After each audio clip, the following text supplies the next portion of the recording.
ఇక నుండి ఆంధ్రప్రదేశ్లోని ప్రభుత్వ కార్యాలయాలలో సీఎంతో పాటు డిప్యూటీ సీఎం యొక్క ఫోటోగ్రాఫ్స్ కూడా ఉండబోతున్నాయి. గతంలో అయితే కేవలం సీఎం ఫోటోగ్రాఫ్స్ మాత్రమే ఉండేవి. ఇప్పుడు కొత్తగా వచ్చినటువంటి తెలుగుదేశం ప్లస్ కూటమితో కూడుకున్నటువంటి ఈ ప్రభుత్వం ఒక అద్భుతమైన నిర్ణయానికి రావడం జరిగింది. చంద్రబాబు నాయుడికి కూటమి వల్లే ఇంతటి అద్భుతమైన విజయం చేకూర్చిందన్నది లోకమెరిగిన సత్యం. ఆ విషయాన్ని అర్థం చేసుకున్నటువంటి చంద్రబాబు నాయుడు ఎప్పుడు కూడా పవన్ కళ్యాణ్కి సమస్థానాన్ని అందిస్తామని చెప్పి గతంలో కూడా తెలియజేయడం జరిగింది.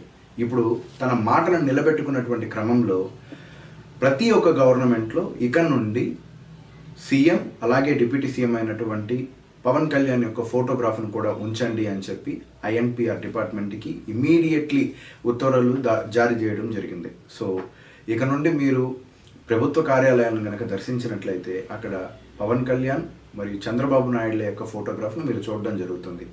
ఈ యొక్క నిర్ణయాన్ని వెలువచ్చిన తర్వాత ఇటు జన సైనికులు అయితేనేమి, ఇటు టీడీపీ బీజేపీ వర్గాల్లో కూడా చంద్రబాబుని హర్షాల్తి రేఖములతో పొగడతలు చేస్తున్నారు.